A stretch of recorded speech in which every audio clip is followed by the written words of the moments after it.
This is an Ellsworth grind. It's really cut back long. And one of the reasons he does that is the versatility of being able to use the tip and the side of the gouge.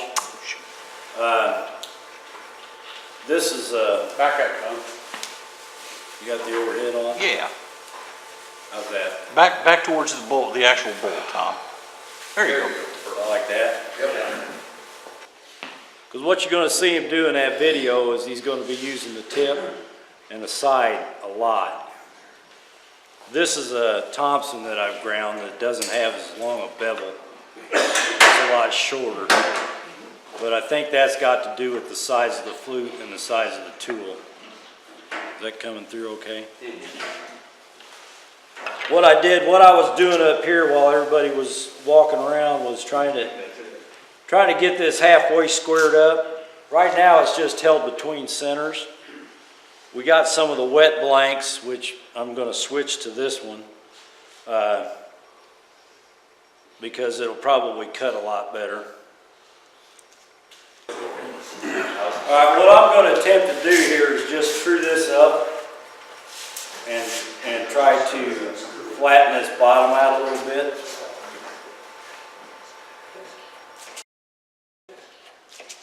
I think this is what he's calling a rough and cut.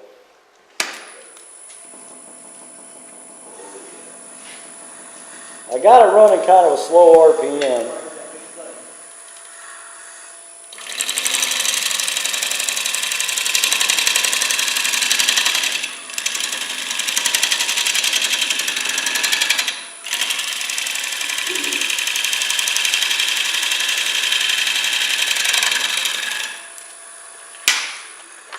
Smells like hamster litter.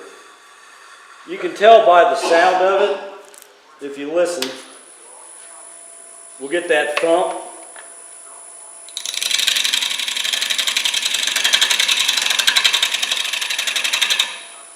You're cutting mostly air. There's more round, you can tell by the shading. Then I get into the rough part again. A lot of bolt turners that I watched, what I do is I usually come across this side to try to get it round. And a lot of professional, Glenn Lucas for instance, he don't bother with that. He just starts back here and by the time he gets up here it's round. What I'm doing, I don't know what you're keyed up there on the video, but I'm using this part right here and I'm just basically doing a push cut. So I'm just using just a slight bit of that blade right there till we get to a certain point. Now, when you're doing something dry like this, you're not going to get these bigger shavings. You'll get some decent shavings, but it won't be nothing like that. So we'll try it again.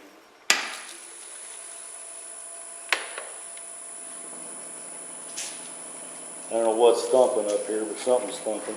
Is the tailstock tight? Yeah. It's good. It's just when I press on it.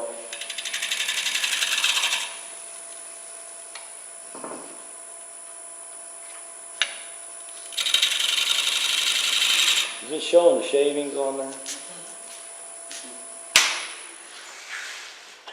I'm going to go ahead and round it off this way a little bit. Tom, can you run it slower and still do it? Try. Maybe you can see better.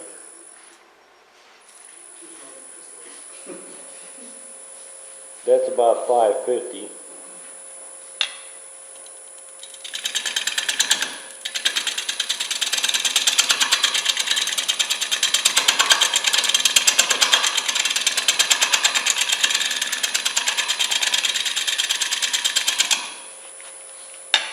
Make the second pass. Maybe.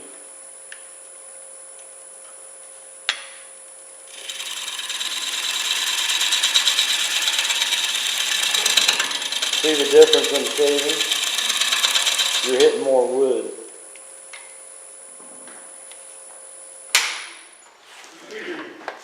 What I really like to do as soon as I can is get a foot on this thing so I can get a hold of it and get away from here. The slicing cut's what I think he does for the bottom. So you're making a natural edge bolt. Well, I am now. It might end up being a platter or an ashtray or something. His next cut's a scraping cut. This will be a scraping cut. Now what I'm gonna do is I'm gonna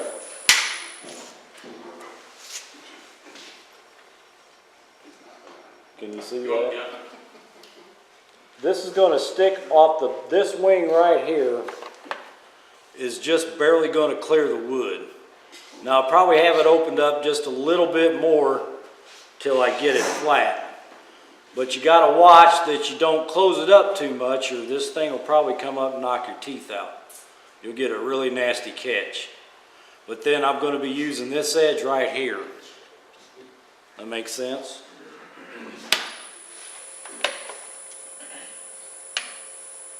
Scraping cut or shearing cut.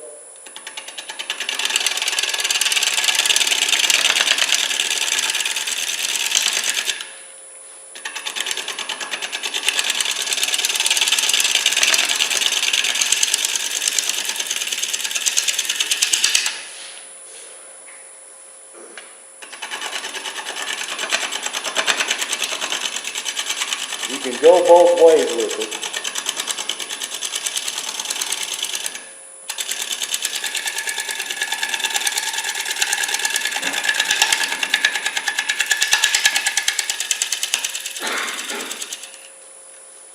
Right now I'm just going to use a little bit of a roughing cut with the end of the gouge here, just to try to see if I can flatten it a little bit faster. Actually, my rest is way too close right now.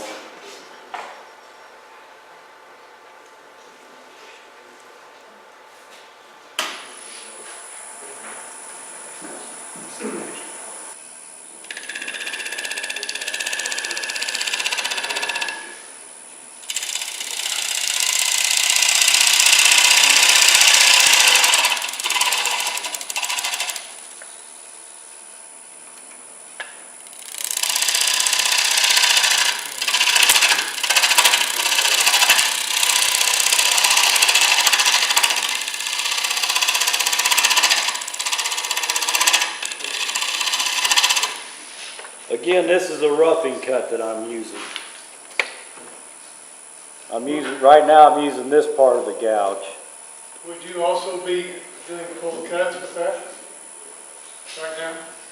Pull cut, Full, rather than push. I don't get the bevel to rub that way. Doesn't have to. I mean, if I'm using this part of the gouge, I can't really pull with it. If I'm doing this with this part, I can. Because if I'm going in like that, I'm just trying to understand what you're saying. Just start in the middle, pull it back out. Well, you'd have to come back against this way with it. Yeah. You could. Always stop the lathe before you move the rest.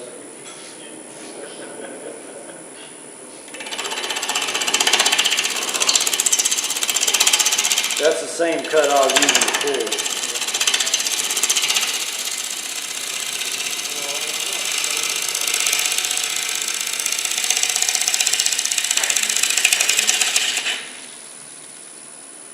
Using cup center on that? What? Using a cup center on that? There's a spur drive over here and a live center on this end. What I kind of like to do is get a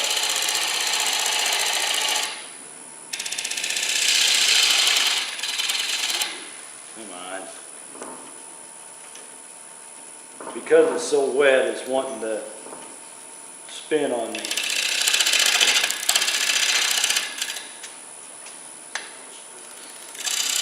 Now, with wet wood, you gotta crank that tailstock up several times.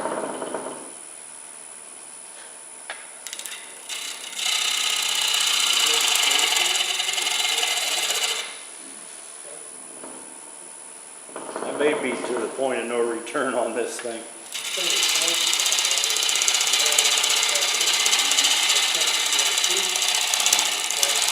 of the trouble I was having is I was trying to force it.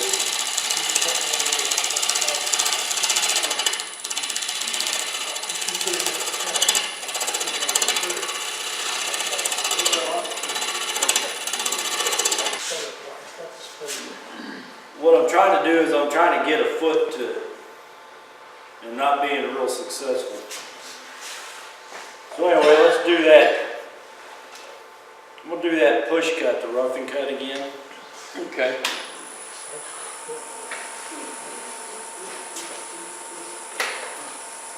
Just so I can come around here and kind of shape it a little bit.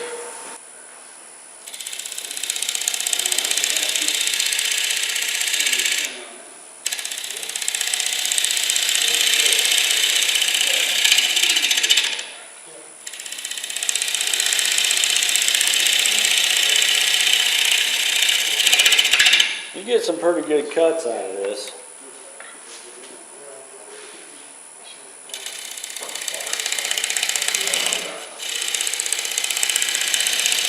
It's open probably about 45.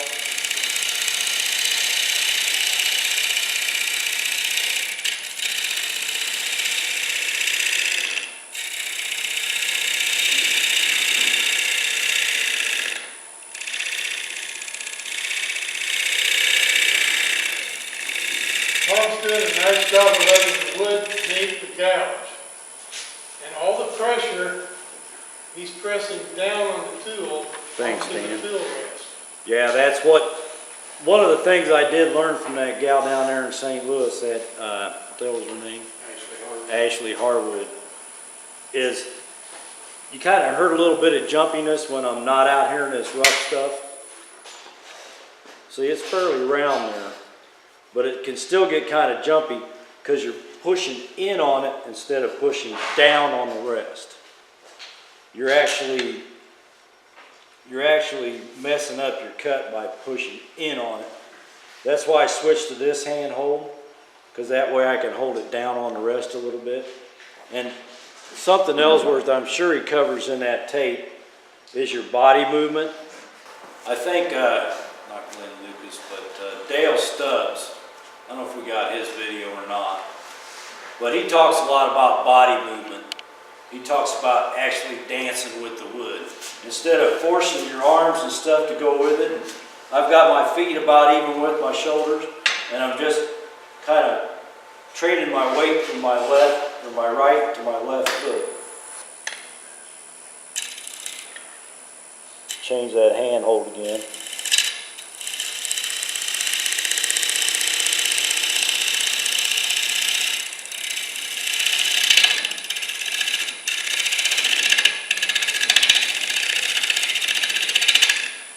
I get a good cut till I get into that crotch there. When it starts jacking with me. Let's see what other kind of cut we want to try here. We'll try that shearing cut. Anybody want to try this, they can. I'm going to switch back to that shearing cut where I've just got, speaking of cuts, you got to watch cleaning that sap off there, because you can't get a cut. I'm just going to close it up till I'm almost, maybe in 3/32 of an inch away.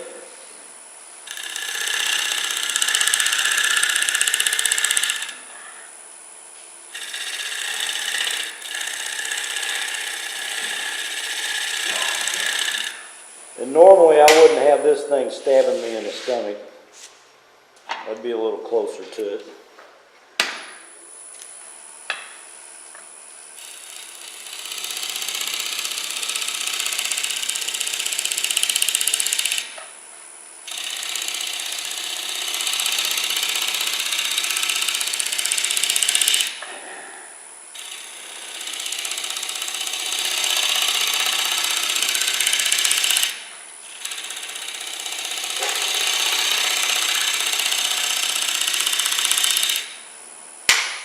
you're just pulling it towards yourself, and it gives you a pretty clean cut, but we're not worried about being super sandable clean.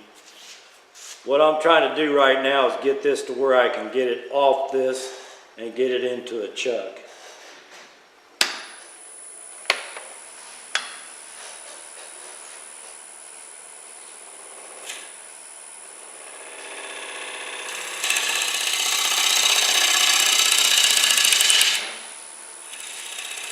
By dropping the handle down to below horizontal, you will get a cleaner cut. When it's horizontal, the tool, it is truly rough.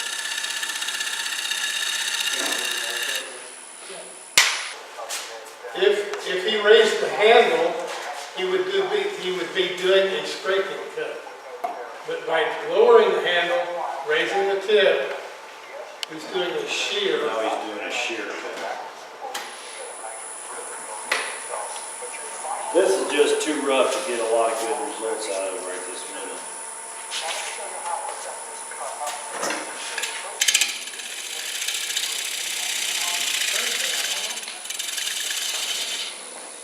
I really want to get that tenon on there. I'm actually just boring a hole into the bowls, all I'm doing right now.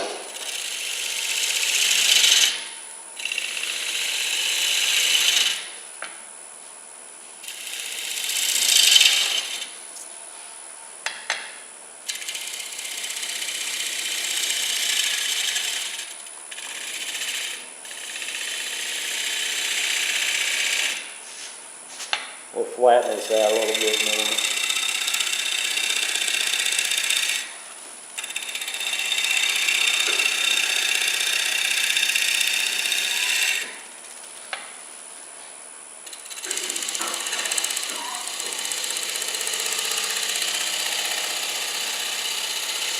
What speed are you running, Tom? It's only running, well, right now it's running about 900. Which this lathe, you can get, it's kind of like driving a car down the highway sometimes. You can be going 90 before you even know it. Anyway, I bought this tool from Nova, Techni-Tool. It's made to do the dovetail for an internal expanding hole. What's kind of nice is it's got a line here, and it's got a 50, and it's got a 100. You can lay this up here with that line on the center line, and it'll tell you where 50 millimeters is going to be on your chuck. Or if you're using 100 millimeter jaws, it shows you where your chuck's got to be for it. So that's what I was doing if you saw me hold that up. Did I show it? Set that on there. I'm a little bit off here. I still need to take some out. And with this hole being drilled in here, I wouldn't trust it too far because you could crush it and crack it. I'd rather that hole not be there, but it was already drilled. I changed directions on it. So anyway, does anybody want to try doing any of these cuts? Don't everybody jump at once.